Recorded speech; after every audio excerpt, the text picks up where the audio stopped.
ప్రార్థన. ప్రేమగల మా ప్రభువా, పరిశుద్ధ తండ్రి, గొప్ప దేవ, మహోన్నతుడా, మా రక్షక, మీకు వందనములు, స్తుతులు, స్తోత్రములు సమర్పిస్తూ ఉన్నాం. ఆన్లైన్ లో మీ సన్నిధిలో ఏకీపిస్తున్నటువంటి బిడ్డలను బలపరచండి. విశేషమైనటువంటి మీ కృప మాకు తోడుగా ఉంచి మా ఆత్మలు ఉజ్జీవింప చేసి బలపరిచి మీరు మాట్లాడి మహిమను పొందువని, అతని ఆత్మతో మా హృదయములను మా మనస్సులను నింపుమని, మా పెదవులను నింపుమని, మా ఆత్మలను బలపరుచుమని యేసయ్య నామములో అడుగుతున్నాం తండ్రి, ఆమేన్. ప్రియమైన వారులారా, ఈ ఉదయకాలం 91వ కీర్తన చదువుకున్న తరువాత మనం మన ధ్యానాంశంలోనికి వెళదాం. మహోన్నతుని చాటున నివసించువాడే సర్వశక్తుని నీడను విశ్రమించువాడు. ఆయనే నాకు ఆశ్రయము, నా కోట, నేను నమ్ముకొను నా దేవుడని నేను యెహోవాను గూర్చి చెప్పుచున్నాను. వేటకాని ఊరిలో నుండి ఆయన నిన్ను విడిపించును, నాశనకరమైన తెగులు రాకుండా నిన్ను రక్షించును. ఆయన తన రెక్కలతో నిన్ను కప్పును, ఆయన రెక్కల క్రింద నీకు ఆశ్రయము కలుగును. ఆయన సత్యము కేడెమును డాలునై ఉన్నది.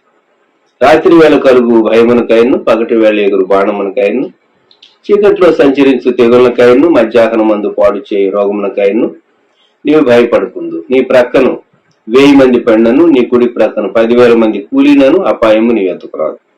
నీవు కనులారా చూచుండగా భక్తిహీనులకు ప్రతిఫలం కలుగు. యెహోవా, నీవే నా ఆశ్రయమని నీవు మహోన్నతుడైన దేవుని నీకు నివాస స్థలముగా చేసుకుని ఉన్నావు. నీకు అపాయమేమీ రాదు, ఏ తెగులును నీ గుడారమును సమీపించదు. నీ మార్గములన్నిట్లో నిన్ను కాపాడటకు ఆయన నిన్ను గూర్చి తన దూతలకు ఆజ్ఞాపించింది. నీ పాదములకు రాయి తగులకుండా వారు నిన్ను తమ చేతుల మీద ఎత్తి పట్టుకొందురు. నీవు సింహములను నాగుపాములను త్రొక్కెదవు, కొదమ సింహములను భుజంగములను అణగద్రొక్కెదవు. అతడు నన్ను ప్రేమించుచున్నాడు గనుక నేను అతని తప్పించేదను. అతడు నా నామం ఎరిగిన వాడు గనుక నేను అతని ఘనపరచెదను. అతడు నాకు మొరపెట్టగా నేను అతనికి ఉత్తరం ఇచ్చేదను. శ్రమలో నేను అతనికి తోడై ఉండేది. అతని విడిపించి అతని గొప్ప చేసేదను. దీర్ఘాయువు చేత అతనిని తృప్తిపరిచేదను. నా రక్షణ అతనికి చూపించేదను. ఆమేన్. ప్రియమైన వారులారా, ఈ సమయంలో 123వ కీర్తన మొదటి 2 వచనాలు చదువుకుందాం. ఆకాశమందు ఆసీనుడైన వాడా, నీ తట్టు నా కన్నులెత్తుచున్నాను.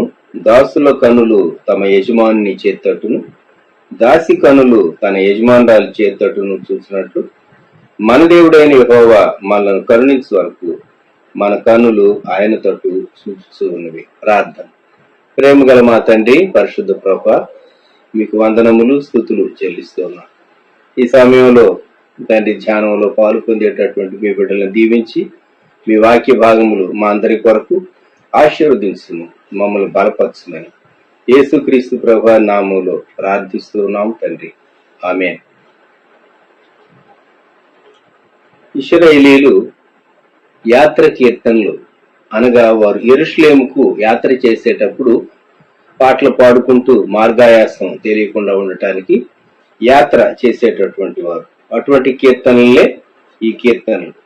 ఈ 120, 21, 22, 23, 24, 25, 26 ఆ తర్వాత వచ్చిన కీర్తనలు యాత్ర కీర్తన. సో జీవిత ప్రయాణంలో వారు పాడుకునేటటువంటి పాట, దేవుని సన్నిధానానికి వారు వెళ్ళేటప్పుడు పాడుకునేటటువంటి పాట. కొన్ని మార్లు దేవుని సన్నిధానానికి వెళ్ళేటప్పుడు దేవుని గురించినటువంటి తలంపులు, ఆలోచనలతో మనసు నింపుకోవటం, సిద్ధపడి వెళ్ళటం ఎంత శ్రేష్టమైంది.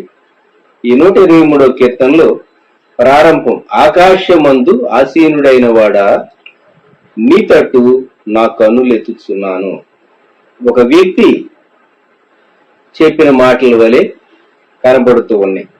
ఒక వ్యక్తి దేవునితో తాను, దేవా, నీవు ఆకాశమందున్నావు, నీవు ఉన్నతుడుగా ఉన్నావు,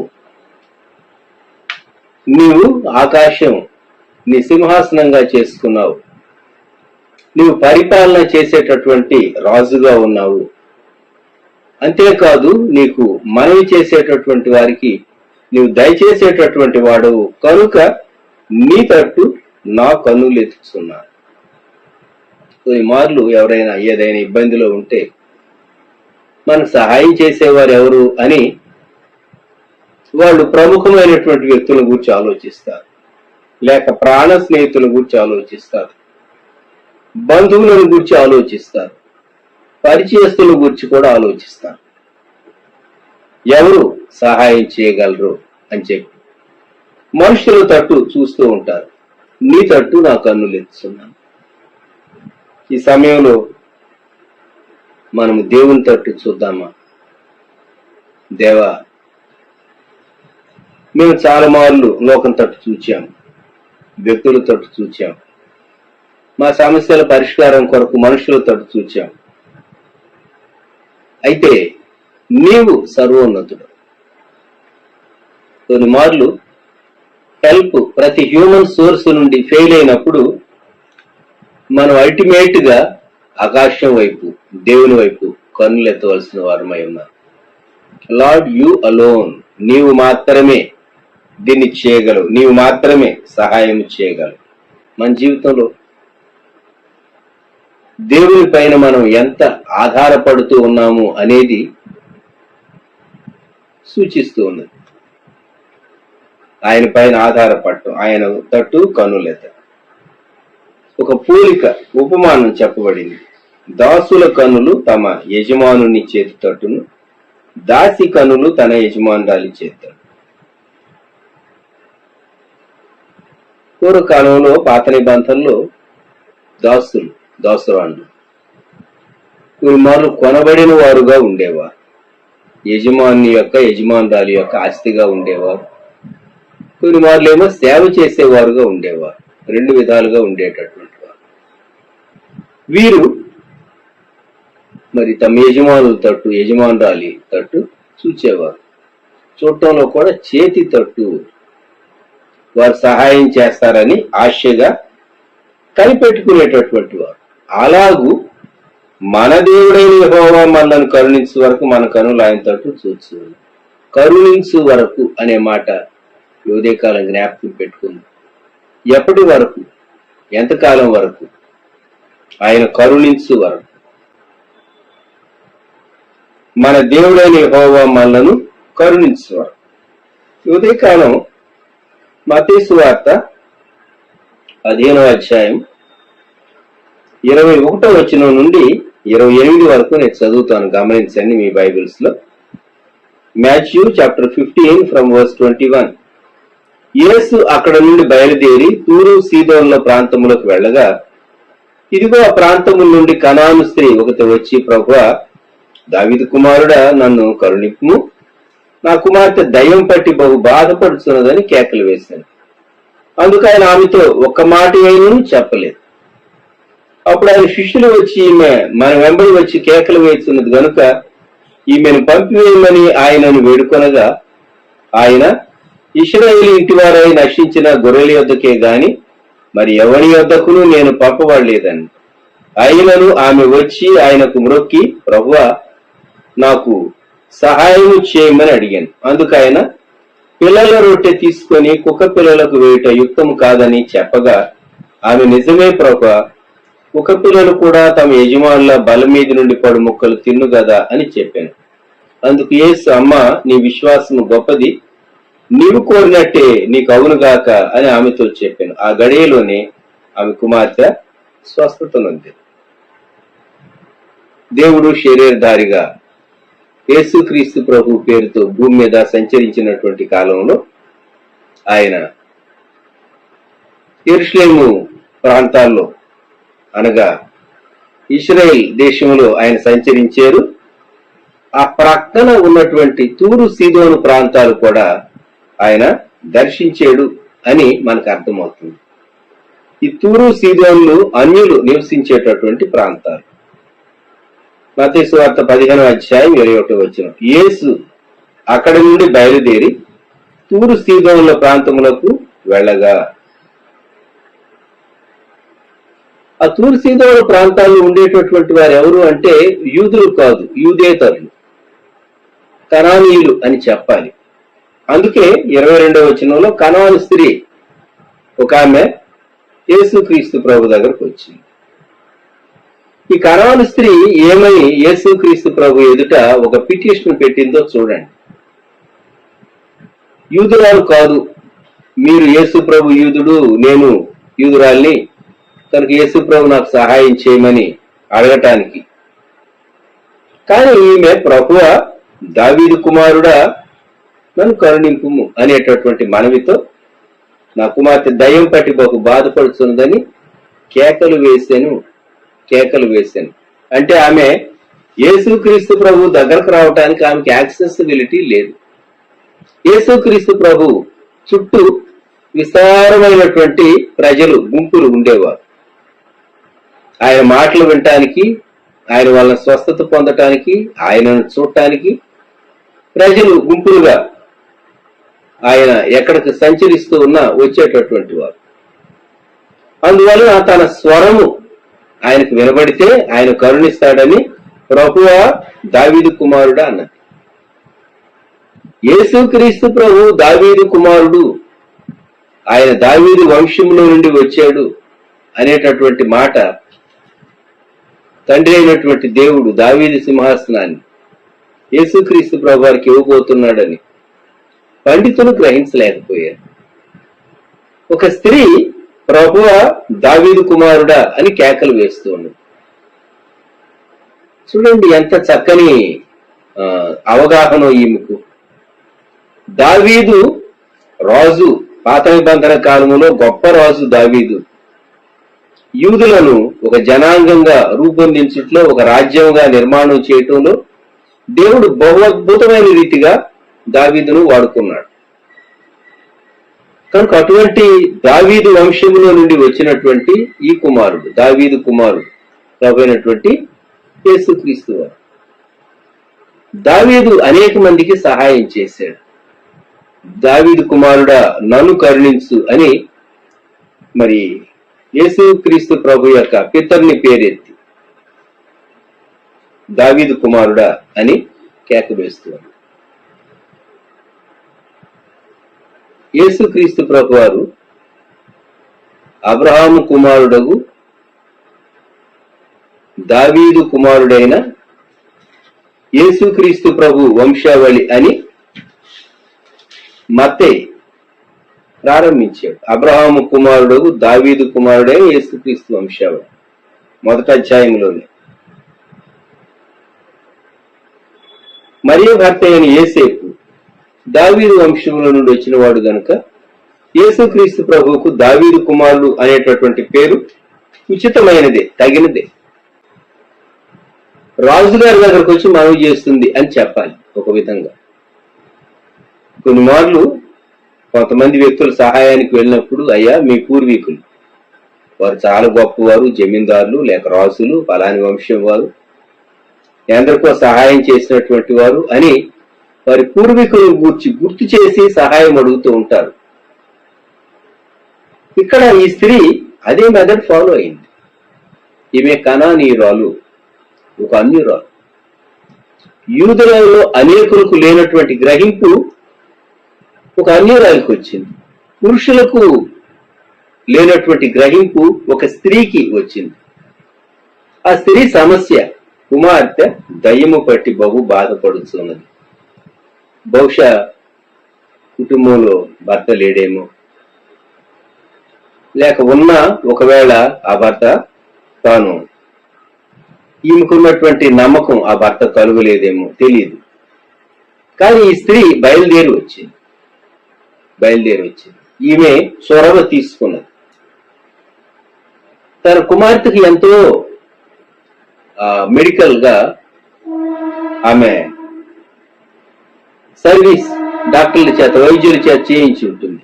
ఎవరు ఆ దయ్యాన్ని వెళ్ళగొట్టలేకపోయారు. నా కుమార్తె దయ్యం పట్టి బహు బాధపడుతూ ఉన్నది అంటే ఇది ప్రొలాంగ్డ్ పీరియడ్ అని మనం జ్ఞాపకం చేసుకోవచ్చు. ఈమె చాలా అలసిపోయింది, అయినా తన ప్రయత్నాన్ని విడిచిపెట్టలేదు. ఈమెమో కేక వేసింది అని లేదు, కేకలు వేసింది. ఒక మారు కాదు, అనేక మారు. మనం అనేక మారు ప్రార్థన ఒక అంశం కొరకు చేస్తామా? ఎన్నిసార్లు చేయాలండి? దేవునికి తెలుసు కదా, దేవుడు ఎందుకు ఇవ్వడు, దేవుడు ఎందుకు చేయటం లేదు, నెరవేర్చడం లేదు. ఎంత ప్రార్థన చేశాను, ఎంత గట్టిగా ప్రార్థన చేశాను, ఎంత ఆశతో నేను కనిపెట్టాను అని కొందరు అంటూ ఉంటారు. అటువంటి వారికి ఈ స్త్రీ ఒక చక్కని మాదిరిగా మనకు కనబడుతున్నది. ఆమె కేకలు వేసింది. ఎప్పటి వరకు? యేసుక్రీస్తు ప్రభు ఆమె యొక్క అంశాన్ని డీల్ చేసే వరకు. మొదట ప్రభు రెస్పాన్స్ ఏంటో చూడండి. మత్తయి సువార్త 15:23. అందుకు ఆయన ఆమెతో ఒక్క మాట ఏనూ చెప్పలేదు. యేసుక్రీస్తు ప్రభు అలా మౌనంగా ఉండటం అనేది చాలా పెక్యులియర్ గా మనకు అనిపిస్తుంది. సహజంగా ఆయన అలా ఉండరు, రెస్పాండ్ అవుతారు. అయితే యేసు ప్రభు వారు ఒక ఉద్దేశంతోనే మౌనంగా ఉన్నాడు. కొన్ని మార్లు దేవుని ఉద్దేశం మనం గ్రహించడం మన పరిమితమైన జ్ఞానానికి మనకు కొంచెం కష్టం అని అనిపిస్తూ ఉంటుంది. దేవుడు ఎందుకు మౌనంగా ఉన్నాడు, దేవుడు ఎందుకు సైలెంట్ గా ఉన్నాడు, దేవుడు ఎందుకు మాట్లాడట్లేదు, దేవుడు ఎందుకు జవాబు ఇవ్వటం లేదు, నేను అరుస్తూ ఉన్నా, కేకలు వేస్తూ ఉన్నా, ప్రార్థన చేస్తూ ఉన్నాను కదా అని మనం అనుకోవచ్చు. ఈ స్త్రీ కేకలు వేసింది, అయితే ప్రభు మౌనంగా ఉన్నాడు. శిష్యులు అడిగారు, యేసు ప్రభు ఆమె అడిగింది ఏదో చేసేసేసి త్వరగా ఆమెను పంపించేయకూడదా? ఆమె కూడా ఆ మాట వింటూ ఉన్నది దూరం నుండి, బహుశా లేక కొంచెం దగ్గరకు వచ్చి. ఆయన ఇశ్రాయేలు ఇంటివారై నశించిన గొర్రెల యొద్దకే గాని మరి ఎవరి యొద్దకును నేను పంపబడలేదని. మొదట ఆయన వాగ్దాన ప్రకారం యూదులకు రక్షకుడు, అన్యులకు రక్షకుడు. ఇది అద్భుతం. యేసుక్రీస్తు ప్రభు వారు అందరినీ రక్షించడానికి, యేసుక్రీస్తు అందరికీ ప్రభు, ఆయన అందరినీ రక్షించడానికి, అందరి కొరకు శిలువలో ప్రాణం పెట్టడానికి వచ్చాడు. అయితే యూదులను ఆయన ప్రత్యేకంగా ఏర్పాటు చేసుకున్నాడు కనుక, యూదా జనాంగాన్ని ఏర్పరచుకున్నటువంటి ప్రియ ప్రభు ఆయన, నేను ఇశ్రాయేలు ఇంటి వారి వద్దకే వచ్చాను, వారికి సహాయం చేయటానికి అని అన్నాడు. ఈ రెస్పాన్స్ ఎలా ఉన్నదో చూడండి. 25వ వచనం. అయినను ఆమె వచ్చి ఆయనకు మ్రొక్కి. ఇంకొకరైతే ఆ జవాబు విని తటాల్లో వెదిరిగి వెళ్ళిపోవాలి. ఈయన వాళ్ళ కులస్తులకేనట, వాళ్ళ మతస్థులకేనట, యూదా మతస్థులకు, బయట వారికి ఎవరికి సహాయం చేయడట, ఇశ్రాయేలీలకేనట, తూరు సీదోన్ల ప్రాంతాల్లో వారికి ఆయన సహాయం చేయడట అని కొందరు వినేటట్టుగా గట్టిగా మాట్లాడి వెళ్ళిపోయి కూడా ఉండొచ్చు ఇంకొకరైతే. అయితే ఈ స్త్రీ విని వచ్చి ఆయనకు మ్రొక్కుతూ ఉన్నది. ఎక్కడి నుండి వచ్చింది విధేయత? తను ఒక విధంగా యేసు ప్రభువారు చిన్న బుచ్చే మాట అన్నారు. ఇంకొకరైతే, యేసు ప్రభువా నేను స్త్రీని, ఒకదాన్నే వచ్చాను, నిస్సహాయురాలుగా వచ్చాను, శ్రమలో వచ్చాను, కేక వేసాను. పురుషులు కేక వేయటం వేరు, స్త్రీ కేక వేయటం వేరు. ఎక్కువ మంది పురుషులు ఉన్నటువంటి స్థలంలో ఒక స్త్రీ కేక వేయటం వినేవారికి కొంచెం వింతగానో ఎబ్బెట్టుగానో ఉండొచ్చు. అయినా ఈమె ధైర్యం చేసింది. ఆమె సమస్య అటువంటిది. అయితే యేసు ప్రభువారు ఎప్పుడైతే ఈ స్టేట్మెంట్ చెప్పాడో, నేను ఇశ్రాయేలీయుల కొరకని, ఆమె నెగిటివ్ గా రెస్పాండ్ అయి ఉండాలి. అయితే మాకేమీ లేదా, మాకేం సహాయం చేయరా, మేము నిరాశతో వెళ్ళిపోవలసిందేనా, అసలు ఈ ప్రాంతాలకు మీరు ఎందుకు వచ్చారు మాకు సహాయం చేయనప్పుడు అని ఆర్గ్యుమెంట్ పికప్ చేసుకోవచ్చు. లేక ఇతరుల ముందు విమర్శనాత్మకంగా మాట్లాడి వెళ్ళిపోవచ్చు. నేను ఎంతో గంపెడ ఆశతో వచ్చాను, నా ఆశ నిరాశ అయింది అనేసేసి వెళ్ళిపోవచ్చు. ఈ స్త్రీ యేసు ప్రభు వారికి మ్రొక్కింది, ప్రభువా నాకు సహాయం చేయి. ఎవరు చెప్పగలరు ఈ మాట? గమనించండి, కొన్ని మార్లు మనం ఎంత ప్రార్థన చేస్తూ ఉన్నా డోర్ ఓపెన్ కాదు, ఎంత ప్రార్థన చేస్తూ ఉన్నా మన సమస్య పరిష్కారం కాదు. ఎంత ప్రార్థన చేసి దేవుని సన్నిధిలో మనము ఆయన వైపు చూచినా ఆయన మొదట మౌనంగా ఉంటాడు, ఆ తర్వాత ఏమో ఇది మీ సమయం కాదు, ఇది మీ కొరకు కాదు అన్నట్టు దేవుడు జవాబిస్తే మనలో రావాల్సింది ఏంటి? ఒకటి, విధేయత రావాలి, ఆయనకు మ్రొక్కి. రెండు, మరలా మనం ప్రార్థించాలి. ప్రభువా నాకు సహాయం చేయమని స్త్రీ అడిగింది. ఇప్పుడు ప్రభు ఏమన్నాడు? అందుకు ఆయన పిల్లల రొట్టె తీసుకుని కుక్క పిల్లలకు వేయటం యుక్తం కాదు. ఈసారి ఇంకా యేసుక్రీస్తు ప్రభువారు ఆమెను మరి కుక్క పిల్లలతో పోల్చాడు. యూదులేమో పిల్లలు, మేమేమో కుక్క పిల్లలమా? మీ దృష్టికి మేము ఎలా కనబడుతున్నాం ప్రభువా అని ఈమె అనవచ్చు, లేక మనసులో అనుకోవచ్చు. కానీ ఆ భావాలు ఏవి ఇవి రానివ్వలేదు. దయ్యం కుమార్తెను పట్టింది కానీ తల్లిని పట్టలేదు. తల్లి మనసులో దేవునికి వ్యతిరేకమైనటువంటి భావాలు, ఆలోచనలు తీసుకుని రాలేకపోయింది. ఈ స్త్రీ ఏమంటుందో చూడండి. ఆమె నిజమే ప్రభువా, నిజమే, పిల్లల రొట్టె కుక్క పిల్లలకు వేయకూడదు, అది యుక్తం కాదు. కానీ కుక్క పిల్లలు కూడా తమ యజమానుల బల్ల మీద నుండి పడు ముక్కలు తినును గదా అని చెప్పారు. చక్కని జవాబు చెప్పిందండి ఈమె. ఎంత చక్కని జవాబు! మీరు భోజనం చేసినప్పుడు ముక్కలు క్రింద పడితే కూర్చున్నటువంటి ఆ ముక్కలు కుక్క పిల్లలకు వేస్తారు కదా, బయట ఉండే కుక్క పిల్లలకు.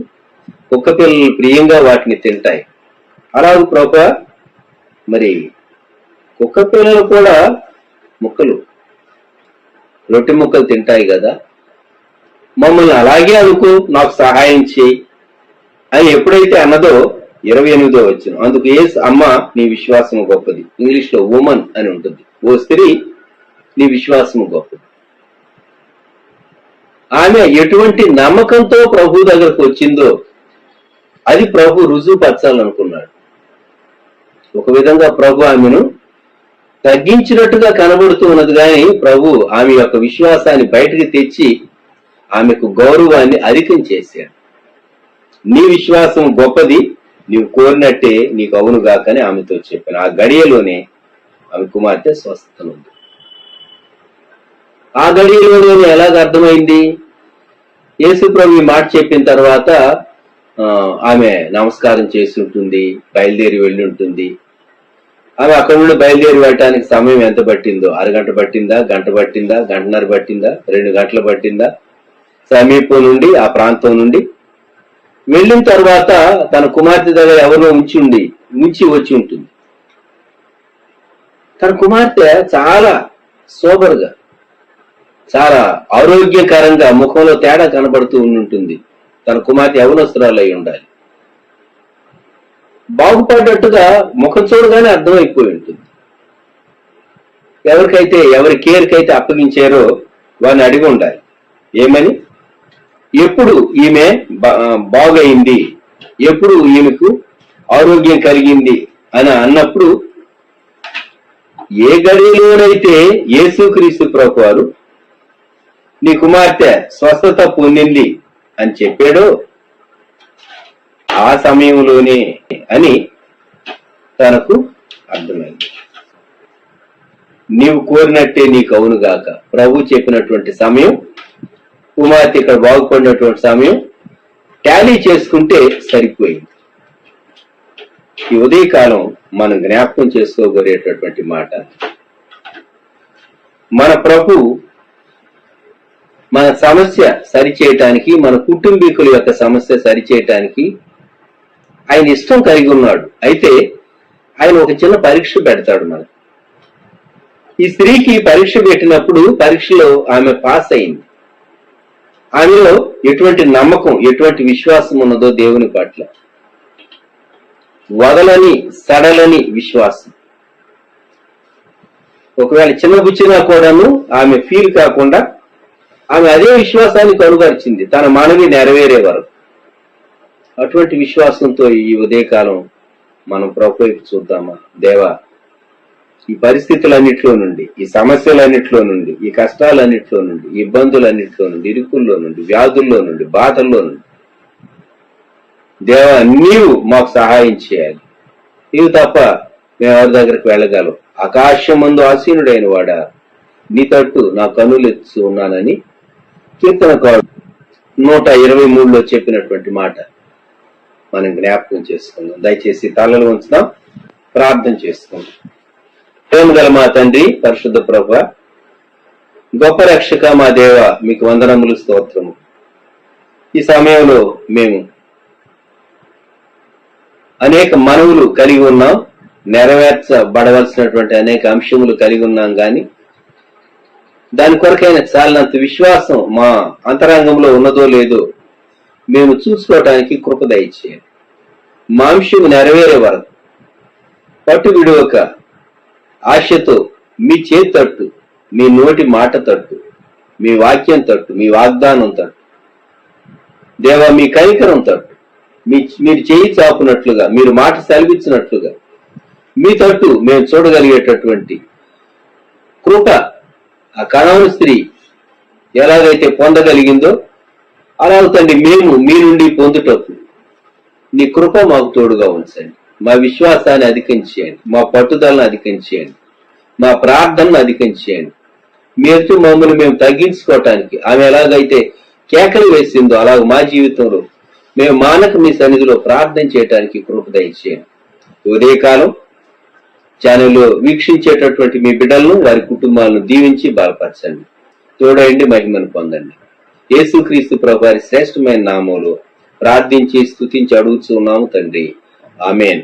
మన ప్రభు అయిన యేసుక్రీస్తు వారి కృప, తండ్రి అయిన దేవుని ప్రేమ, పరిశుద్ధాత్మని అన్యోన్య సహవాసం సదాకాలం సంగమునకు తోడై ఉండును గాక. ఆమేన్.